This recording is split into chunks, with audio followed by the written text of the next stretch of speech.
देखिए, पहली बात तो कोई ना कोई सिक्योरिटी फेलियर हुआ है, और सिक्योरिटी फेलियर दो एंगल से हुआ दिखता है मुझे। एक तो एफबीआई का, क्योंकि एफबीआई का काम होता है कि इंटेलिजेंस गैदर करना, भाई वही तो डोमेस्टिक एजेंसी है अमेरिका की। तो ऐसे शख्सों को जिसकी मंशा हो कि प्रेसिडेंट को अटैक करना है, उन्हें पहले ही कहीं ना कहीं ट्रैक कर लेना चाहिए था। दूसरा, सीक्रेट सर्विस की भी, क्योंकि ये जो होटल में जहां ये इवेंट हो रहा था वो तो हॉल है, बॉल रूम, उसके बाहर लॉबी में जहां मेटल डिटेक्टर है शायद थे, वहां पर ये इंसिडेंट हुआ। इसने गन निकाली, उन्होंने रोकना चाहा, इसने मारा। बट उसके बाहर तो होटल की बाकी बिल्डिंग है, फिर होटल की पार्किंग है, फिर होटल का मेन गेट है। तो अलग अलग लेयर्स होती हैं सिक्योरिटी की। कोई ऐसे कैसे कि आखिरी पड़ाव तक पहुंच गया, उसके बाद उसको उस कमरे के अंदर दरवाजे से जाना है। तो ये इंटेलिजेंस प्लस इवेंट सिक्योरिटी का फेलियर है, दैट इज वन। ट्रंप के ऊपर जहां तक अटैक हुआ है, ये मेरी होप है कि जो भी कारण निकले वो ये निकले कि ये बंदा मेंटली अनस्टेबल सिक था। जैसे कि रेगन पे जब अटैक हुआ था 81 में, इसी होटल में, अंदर से होटल में इवेंट करके लेक्चर दे के रोनाल्ड रेगन बाहर आ रहे थे, अपनी कार में जा रहे थे, वहां इनको बुलेट मारी गई।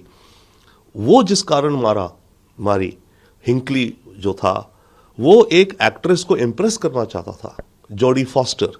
एक मूवी आई थी बड़ी पॉपुलर, टैक्सी ड्राइवर, उसमें वो एक यंग सी थी, तो वो उसे इन्फैचुएटेड था, और उसने सोचा कि मैं ऐसा काम कर दूंगा कि मैंने प्रेसिडेंट को मार दिया तो मेरा नाम हो जाएगा और वो मेरे से इंप्रेस हो जाएगी।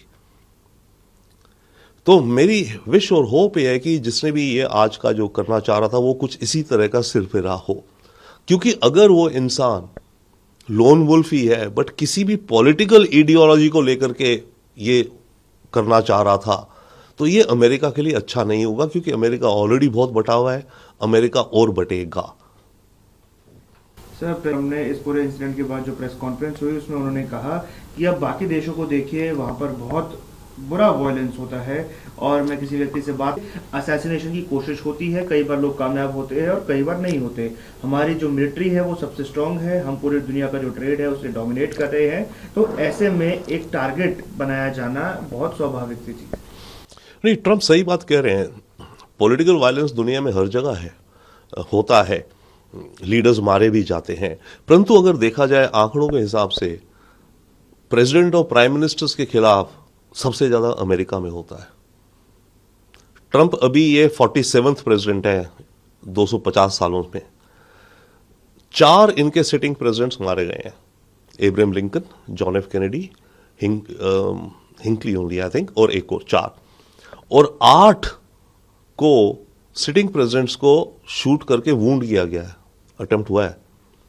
तो 4 और 8 हो गए 12 बटे 47, that means 25% of American sitting presidents have been attacked और किल्ड।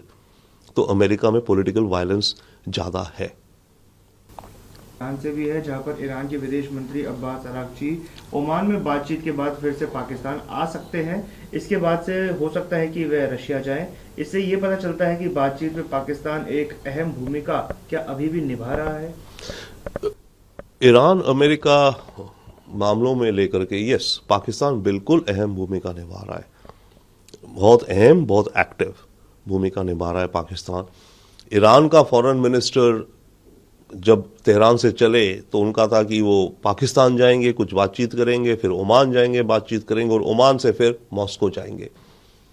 पर अब आ रहा है कि इसमें कि ये पाकिस्तान तो आए, ओमान गए, कि ओमान से वापस पाकिस्तान आएंगे और फिर मॉस्को जाएंगे। तो ओमान से कोई मैसेज, कोई डिस्कशन करके आ रहे होंगे, वापस पाकिस्तान से डिस्कस करेगा। क्योंकि पिछली बार जो मध्यस्थता चल रही थी अमेरिका और ईरान के बीच में, वो ओमान करा रहा था, आपके दर्शकों को याद हो, हमें याद हो, राइट। अब वो रोल पाकिस्तान प्ले कर रहा है, और पाकिस्तान बहुत ज्यादा एक्टिव रोल प्ले कर रहा है। तो हो सकता है फॉरेन मिनिस्टर ईरान का, जिसकी ओमान में बात हुई है, काफी कुछ चीजें निकली होंगी, वापस आके पाकिस्तान में बात करेगा, फिर मॉस्को जाएगा। तो अभी तो मामला होप दिखती है, क्योंकि मेहनत कर रहे हैं, ईरान के लोग जाके मिल रहे हैं, दैट मीन्स कुछ सोल्यूशन वो भी चाहते हैं। प्रेशर बहुत है ईरान के ऊपर, चाहे उनकी हिम्मत की भी दाद देनी चाहिए हमें ईरान की। इतना नुकसान हो गया पर फिर भी सरवाइव कर गए सुपर पावर के खिलाफ, और बल्कि सुपर पावर तो अब उनके सामने झुकता हुआ नजर आ रहा है। But at the same time अगर मेहनत कर रहे हैं कि कुछ सोल्यूशन निकले, और उधर अमेरिका भी कह तो रहा था कि उनके जैरेड कुशनर और स्टीव विटकॉफ तैयार बैठे थे प्लेन में पाकिस्तान आने को, तो अमेरिका भी इच्छुक है। परंतु बात यह है कि जो आखिरी पड़ाव जो चाहिए इनको ट्रंप को, वो उन्हें नहीं मिल पाएगा शायद। ट्रंप को चाहिए कि ईरान में जो एनरिच यूरेनियम है 60% का और 20% का, 400 किलो और 200 किलो और भी है, करीब टोटल 10-11 टन है ईरान में, कि वो सारा का सारा यूरेनियम ड्रम्स में भर के ईरान के एयरपोर्ट पे आए, तेहरान पे, वहाँ से अमेरिकी फौजी प्लेन हो उनमें भरता हुआ दिखाया जाए और प्लेन उड़ जाए। ट्रंप को वो प्राइस चाहिए और वो ईरान दे नहीं पाएगा, क्योंकि अगर ईरान वो करेगा तो इसका मतलब हो गया सरेंडर कर दिया उसने, अपने देश के अंदर भी उनकी धाक नहीं रह जाएगी। तो असल पेच वहीं फंसा है।